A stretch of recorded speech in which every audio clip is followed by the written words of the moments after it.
Jupiter transit for Sagittarius Lagan, Sagittarius Ascendant. Welcome guys, welcome back to your channel. कैसे हैं आप सब लोग? सो आज जैसे कि आप लोग जानते हैं, हम लोग जुपिटर सीरीज़ कंटिन्यू कर रहे हैं। जुपिटर की सीरीज़ में अभी तक हमने 2 या 3 वीडियो कवर करे हैं, जिसमें हमने 2-3 असेंडेंट्स के बारे में ऑलरेडी हम बात कर चुके हैं। आज हम लोग एक और असेंडेंट कवर करेंगे, जो कि है हमारा सैजिटेरियस यानी कि धनु लगन। सो धनु लगन वालों के लिए जुपिटर का ट्रांजिट कहाँ होने वाला है, कैसे रिजल्ट्स देने वाला है, क्या एस्पेक्ट्स उसके जो पड़ेंगे किन किन हाउसेस पे, वो क्या रिजल्ट्स देंगे। वीडियो के अंदर थोड़े से टिप्स के बारे में भी बात करेंगे, जो आप लोग अपने लाइफ में इम्प्लीमेंट कर सकते हैं अगले 13-14 महीने के, जब तक ये ट्रांजिट है, जो कि आपको बेनिफिट करेगा। सो वीडियो बहुत इंटरेस्टिंग होने वाली है, एंड तक देखिए। एंड में मैं आपको कुछ टिप्स भी दूंगा इसके रिलेटेड। सो चलिए स्टार्ट करते हैं वीडियो को क्विकली। तो देखिए, सैजिटेरियस के लिए अभी जुपिटर जो है वो उनके 6th हाउस में है, बट अब वो उनके 7th हाउस में आने वाला है। ठीक है, तो जुपिटर केंद्र में आने वाला है, 7वां घर केंद्र में। ठीक है, और ये क्या कहते हैं, मिथुन राशि में जुपिटर आने वाला है। तो देखिए, सबसे अच्छी बात क्या है कि जुपिटर केंद्र में आएगा। केंद्र में हर प्लैनेट अच्छे रिजल्ट्स देता है। केंद्र में केंद्र स्ट्रांग होता है। 7वां केंद्र वैसे भी आप लोगों को किस किस चीज़ों के लिए होता है? आपकी मैरिज के लिए होता है, आपके बिज़नेस के लिए होता है, बिज़नेस पार्टनरशिप के लिए होता है, आपका मासेस के लिए होता है। आप सोशली जैसे इंटरेक्ट करते हैं लोगों से, कैसे इंटरेक्ट करते हैं, कितना आपका उस इंटरेक्शन से आपको फ़ायदा हो सकता है। पॉलिटिकल लोगों के लिए बहुत अच्छा ये प्लेस ये हाउस माना जाता है। फिर long distance journeys, foreign travels के लिए ये हाउस अच्छा माना जाता है। तो ये सारी चीज़ें 7th हाउस में आती हैं। अब जुपिटर जब यहाँ आएगा तो देखो, ये डेफिनेटली यहाँ पर कुछ ना कुछ फ़ायदा लेके आएगा, बिकॉज जुपिटर जहाँ भी जाता है, जहाँ भी देखता है, वहाँ सब जगह वो अपना बेनिफिक इन्फ्लुएंस देता है, बिकॉज जुपिटर सबसे ज़्यादा बेनिफिक प्लैनेट माना जाता है। अब आप लोगों के चार्ट में रिजल्ट कैसा देगा? देखो, सबके चार्ट में अलग अलग देगा। मैं हर बार बोलता हूँ, क्योंकि आपके यहाँ क्या प्लैनेट बैठा हुआ है। ठीक है, 7th हाउस में, 1st हाउस में क्या प्लैनेट बैठा हुआ है, इसको और कोई प्लैनेट एक्सपेक्ट कर रहा है, क्या दशा चल रही है, क्या कोई और ट्रांजिट हो रहा है किसी और प्लैनेट का, वो सब चीज़ें जब आप देखोगे तब आप लोगों को एक्चुअल रिजल्ट्स मिलेंगे। बट ओवरऑल हम बात करते हैं कि जनरली 7th हाउस में, specially in the sign of Gemini, मिथुन राशि में, ये कैसे रिजल्ट्स दे सकता है। जहाँ जहाँ ये एक्सपेक्ट करेगा, वहाँ वहाँ धनु लगन वालों को क्या क्या फ़ायदा हो सकता है, सैजिटेरियस लगन वालों को, सैजिटेरियस एसेंडेंट्स को क्या क्या फ़ायदा होगा, उसके बारे में। ठीक है, तो देखो, 7th हाउस में जब ये आएगा तो कहीं ना कहीं आपके मैरिज के चांसेस, यानी कि अगर आप लोग शादी का सोच रहे हैं, शादी की कोई बात चल रही है, तो डेफिनेटली ये ट्रांजिट आते ही जब ये आएगा आपका अप्रैल एंड या मई के स्टार्टिंग में, तो ये आपको वहाँ फ़ायदा दे सकता है। चीज़ें अच्छी बननी शुरू हो सकती हैं, मैचेस अच्छे आ सकते हैं। ठीक है, आप लोगों के रुके हुए काम, शादी related, business related, business partnership में अगर कोई प्रॉब्लम है, बिज़नेस में अगर कोई प्रॉब्लम है, तो वो चीज़ें फ़ायदा होना शुरू हो जाएगा जुपिटर के ट्रांजिट से, जैसे ही जुपिटर यहाँ पे ट्रांजिट करेगा। ठीक है, अगर कोई फॉरेन ट्रैवल के लिए सोच रहा है, कहीं जाने के कोई चांसेस बन रहे हैं, रुका हुआ है, नहीं बन पा रहा, तो वो भी आपके चांसेस बढ़ जाएंगे। यहाँ पर आपको फॉरेन ट्रैवल के योग यहाँ पर बनने शुरू हो जाएंगे। देखो, ट्रांजिट होते ही एक्सपेक्ट मत करो कि आप लोगों को रिजल्ट्स मिल जाएंगे, बट वो योग बनने शुरू हो जाते हैं। ठीक है, और धीरे धीरे उसके रिजल्ट्स मिलते हैं। अगला 13 महीने तक ये ट्रांजिट चलने वाला है, वो 13 महीने में आपको रिजल्ट्स दे सकता है। सो ये आपके लिए एक अच्छा ट्रांजिट है इन सब चीज़ों से रिलेटेड। ठीक है, अब मैं हर बार बोल रहा हूँ हर किसी के लिए कि मिथुन राशि में जब जुपिटर जा रहा है, बुध की राशि में जा रहा है, तो कहीं ना कहीं उस हाउस से रिलेटेड चीज़ों में अपनी नॉलेज बढ़ाना। ठीक है, अगर आपका बिज़नेस है तो जिस टाइप का आप बिज़नेस कर रहे हो उसके बारे में ज़्यादा जानना, ज़्यादा नॉलेज गेन करना, because Jupiter is a planet of knowledge. आप जितना नॉलेज, और ये एक टिप है आप सभी के लिए, जितना नॉलेज आप लोग उन चीज़ों के बारे में गेन करोगे, ठीक है, उतना ज़्यादा जुपिटर अच्छा रिजल्ट देगा, क्योंकि Jupiter is a planet of knowledge. जो प्लैनेट जो रिप्रेजेंट करता है, अगर हम वैसा ही देखो, जो इंसान या जिस चीज़ को, जिस टाइप का खाना पसंद हो, अगर वो आप खाना उसे दोगे तो वो अच्छा फील करेगा। सिमिलरली प्लैनेट्स के साथ है, जिस टाइप का प्लैनेट है, जो उनकी सबसे ज़्यादा इंपॉर्टेंट चीज़ें हैं, अगर हम उनको वो प्रोवाइड कर रहे हैं तो दे विल फील बेटर। तो जुपिटर को knowledge is the main important thing.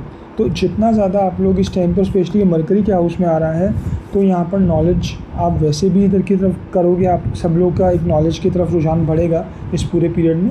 But जितना ज़्यादा आप लोग नॉलेज लोगे इन चीज़ों के बारे में, या अपने बिज़नेस के बारे में, रिलेशनशिप्स के बारे में, इन चीज़ों के बारे में, आपको उतना ही जुपिटर यहाँ पे बैठ के फ़ायदा देगा।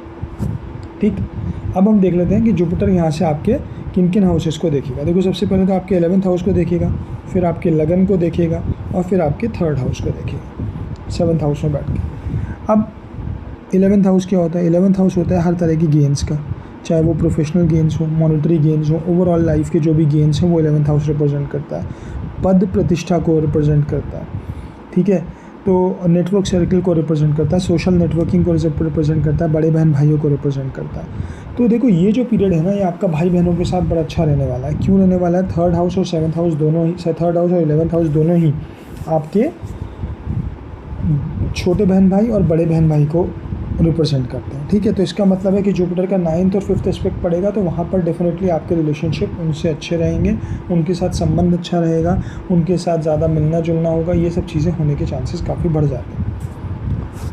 जुपिटर 7th हाउस में एक चीज़ आपको बताना भूल गया, ये पब्लिक इमेज के लिए भी होता है। 7th house is about masses, public image. तो यहाँ पर बैठ के अगर कोई इंसान पब्लिक इमेज के प्रोफेशन में है, या अगर आप पॉलिटिक्स में हो, पब्लिक इमेज में हो, या कहीं भी ऐसी चीज़ें जहाँ आपकी एक इमेज बहुत मैटर करती है, तो यहाँ आपको जुपिटर वो भी फ़ायदा देगा, ठीक।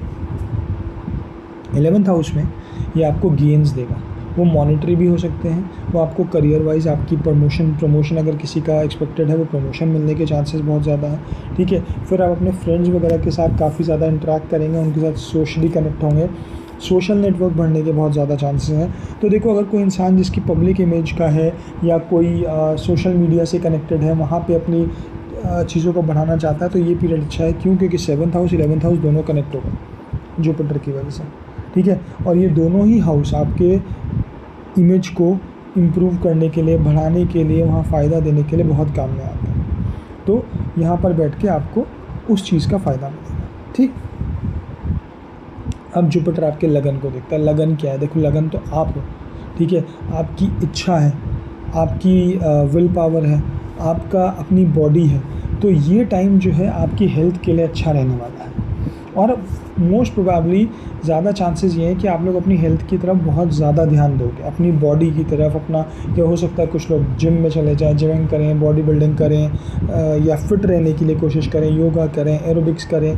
ऐसे चांसेस बहुत बन जाएंगे सैजिटेरियस लगन वालों के लिए, क्योंकि जुपिटर, और देखो क्यों है सबसे ज़्यादा फ़ायदा उनका, जुपिटर उनका लगन लॉर्ड है और वो उनके लगन को देखेगा। तो आप समझ रहे हो ये कितना पावरफुल बनने वाला है उनके लिए पर्सनली।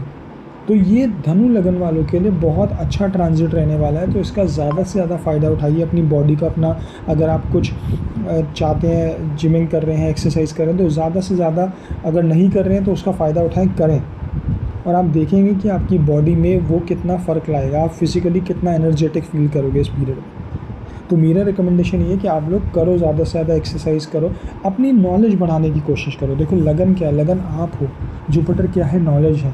जुपिटर आपके लगन का स्वामी है। तो जितनी ज़्यादा आप नॉलेज बढ़ाओगे, जितना ज़्यादा आप चीज़ों के बारे में जो नॉलेज किसी भी तरह की, देखो इससे मैं आपको ये नहीं बोल रहा हूँ किसी पर्टिकुलर चीज़, बट जो भी चीज़ आपको अच्छी लग रही है, आप ज़्यादा से ज़्यादा पढ़ने की कोशिश करो, नॉलेज बढ़ाने की कोशिश करो। जुपिटर यहाँ बैठ के आपके लगन को देख रहा है, इससे बहुत फ़ायदा होगा, ठीक है। और ये 13 महीने का पीरियड आपके लिए बहुत अच्छे रिजल्ट्स लेके आएगा, इसमें भी और इसके बाद भी इसके बहुत फ़ायदा होता है, ठीक। तो ये बहुत इंपॉर्टेंट बन जाता है आपके लिए कि आप नॉलेज अपनी बॉडी पे, अपने आप पे वर्क करें इस पीरियड में। जुपिटर आपको ब्लेस कर रहा है, ये आपको बहुत फ़ायदा देगा अगर आप यहाँ पर एफ़र्ट्स लगाओगे तो। ओवरऑल देखो, अगर आप एफ़र्ट्स नहीं भी लगाओगे, ओवरऑल ये पीरियड अच्छा रहेगा आपकी बॉडी के लिए। बट अगर हमें पता है कि एफ़र्ट्स लगाने से हमें दुगना फ़ायदा मिलेगा, तो लगाने का फ़ायदा है ना। जहाँ पर हमें पता है कि नहीं, यहाँ पे हमें फ़ायदा नहीं मिलने वाला है इस टाइम पीरियड में, वहाँ पर हम कॉशियस रहते हैं। बट जहाँ पर हमें पता है फ़ायदा मिलने वाला है, वहाँ पे हमें दुगनी मेहनत करनी चाहिए। That is what astrology is, ठीक है। चलिए, अब 9th एस्पेक्ट जाता है 3rd हाउस में। 3rd हाउस में जाने से शॉर्ट डिस्टेंस ट्रैवल दे सकता है। छोटे बहन भाइयों के साथ मैंने आपको बताया रिलेशनशिप अच्छा रहने का बहुत चांस है। कम्युनिकेशन रिलेटेड चीज़ें, क्योंकि देखो जेमिनी साइन में बैठा है, और जेमिनी अगर आप देखोगे तो ओरिजिनल जेमिनी साइन को ही एस्पेक्ट कर रहा है। तो कम्युनिकेशन इंप्रूव होना, कम्युनिकेशन रिलेटेड करियर में जाना, ठीक है, पढ़ना सीखना, ये चीज़ें बहुत ज़्यादा इंपॉर्टेंट हो जाएगी, ठीक है। करेज के लिए भी अच्छा टाइम पीरियड है, आपको ज़्यादा से ज़्यादा एक्टिविटीज़ में करेज दिखाने का मौका मिल सकता है, और आप दिखाओ भी, ठीक। और ये पीरियड आपका ओवरऑल 3rd हाउस से रिलेटेड चीज़ों के लिए बहुत अच्छे रिजल्ट्स देगा, बिकॉज ये 9th एस्पेक्ट है, ठीक है। और आप अपने छोटे बहन भाइयों का बहुत ज़्यादा केयर करने वाले हो इस टाइम पीरियड में। अगर आपके छोटे बहन भाई हैं, like a father you will gonna treat them, ठीक है। उनको आप हो सकता है उनका आप एजुकेशन का टेक केयर कर लो, because Jupiter is a planet of education. हो सकता है उनका आप कुछ और बड़ा लाइफ में कोई डिसीजन है जिसे लेना है, वो आप उनको हेल्प करो, या किसी भी तरीके आप उनकी हेल्प करके उनका बहुत ज़्यादा ध्यान रखने वाले हो उस पीरियड में, ठीक है। तो ये चीज़ें थर्ड हाउस से रिलेटेड आप करने वाले हैं। तो देखो ओवरऑल मेरा मानना ये है कि धनु लगन वालों के लिए, वैसे जुपिटर का ट्रांजिट सभी के लिए अच्छा रहता है, ओवरऑल ठीक ही रहता है, ठीक है। कुछ केसेस में गड़बड़ हो सकता है। धनु लगन वालों के लिए ओवरऑल ये बहुत अच्छा ट्रांजिट है। 7th हाउस में लगन को देख रहा है, बहुत बड़ा फ़ायदा है। अब अगर आपकी दशा सपोर्ट नहीं कर रही, जुपिटर ओरिजिनली ख़राब बैठा है और प्लैनेट्स ख़राब हो रहे हैं, कुछ और गड़बड़ हो रही है चार्ट में, तो देखो एक डिफरेंट चीज़ हो जाएगी। आपका ये ट्रांजिट इतने अच्छे रिजल्ट्स ना दे, ख़राब नहीं देगा पर अच्छे नहीं देगा। पर अगर नहीं ऐसा है, नॉर्मल भी सिनेरियो है, तो भी ये जुपिटर का ट्रांजिट आपको बहुत अच्छे रिजल्ट्स देने वाला है, स्पेशली धनु लगन वालों के लिए, क्योंकि जुपिटर आप लोगों का ही लगन लॉर्ड है और वो 7th हाउस में बैठ के लगन को ही देख रहा है। So this is a very powerful yoga for you guys during this next 13 months. So please take most of it. ज़्यादा से ज़्यादा इसमें आप लोग अपना फ़ायदा उठाने की कोशिश करो, क्योंकि एस्ट्रोलॉजी कोई प्रोडिक्शन टूल नहीं है, इट्स जस्ट ए गाइडेंस कि आपको गाइड मिल रही है। अब टाइम अच्छा है, ऐसे एक्ट करो, अब टाइम ख़राब है, कॉशियस होगा, ठीक है। तो यहाँ पर आपको फ़ायदा होने के चांसेस काफ़ी बढ़ने वाले हैं। तो please work hard on things, try to gain as much knowledge as you guys can. अपनी बॉडी पे काम करें, फिज़िकल एक्टिविटीज़ पे काम करें, नॉलेज गेन करने के काम करें, ठीक है। आपके प्रमोशंस के चांसेस अच्छे हैं तो उधर की तरफ एफर्ट अच्छे लगाएं। ट्रैवलिंग अच्छी रहेगी आप लोगों के लिए, अगर ट्रैवलिंग का मौका मिल रहा है या आप लोग एक्सपेक्ट कर रहे हो तो वो भी मिलेगी, आप उसे करो, वो आपके लिए अच्छी रहेगी, ठीक है। तो ओवरऑल जनरल वे में ये ट्रांजिट आप लोगों को चीज़ देगा। अब आते हैं कि एक छोटा सा आप लोगों के लिए टिप कि आप लोग क्या कर सकते हो।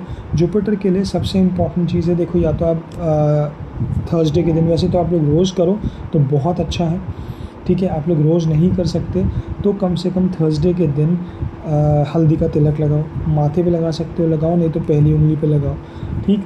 रोज़ लगा सकते हो तो मैं तो बोलूँगा रोज़ लगाओ, अगले 13 महीने के लिए आप लोगों के लिए बहुत अच्छा रहेगा। बुद्धि का विकास, एजुकेशन के लिए, नॉलेज के लिए, हर चीज़ के लिए जुपिटर आपको फ़ायदा देगा, ठीक। थर्सडे के दिन अगर किसी को कुछ पीला दान कर सकते हो, चाहे वो खाने की चीज़ हो चाहे नॉर्मल कुछ भी पीला हो, वो दान करो, या किसी नीडी को, मंदिर ऐसे नहीं, किसी नीडी को दान करो, वो आप लोगों के लिए बहुत अच्छा रहेगा, ठीक है। मंत्र बहुत सारे हैं जुपिटर के, कोई पढ़ना चाहता है पढ़े, पर मैं किसी को सजेस्ट नहीं कर रहा हूँ। अगर आप लोग पढ़ना चाहते हो तो आप वो भी पढ़ सकते हो, उससे फ़ायदा ही होगा। जुपिटर तो प्लैनेट है लर्निंग का, नॉलेज का, तो आप जितना ज़्यादा करोगे उतना अच्छा रहेगा। तो प्लीज़ आप वो भी कर सकते हो, but I am not suggesting, वो आप लोगों को गूगल पे कहीं भी मिल जाएगा, कितने भी तरह के मंत्र वो आप देख सकते हो। सो चलिए गाइज़, ये मेरा एक स्मॉल एनालिसिस था जुपिटर का transit for Sagittarius ascendant for धनु लगन वालों के लिए। आई होप आपको वीडियो अच्छा लगे तो प्लीज़ चैनल को सब्सक्राइब करें, वीडियो को लाइक करें, शेयर करें, कमेंट करें। कमेंट में मुझे बताएं आप लोगों का जुपिटर कहाँ पे बैठा हुआ है, सो दैट मैं आप लोगों से डिस्कस कर सकूँ, रिप्लाई कर सकूँ कि आप लोगों के लिए रिजल्ट्स कैसे रह सकते हैं। बट देखो, अगर आप लोगों को एक्चुअल में अपने रिजल्ट्स जानने हैं तो प्रॉपर तरीके से देखना है ट्रांजिट कैसे हेल्प करने वाला है आपको, तो प्लीज़ गेट अ कंसल्टेशन। किसी से भी लो, बट कंसल्टेशन लो अगर आप लोग श्योर नहीं हो। गलत चीज़ देखकर गलत आंसर निकालना सबसे बड़ी गलती है, ठीक है। चलो, थैंक्स, बाय।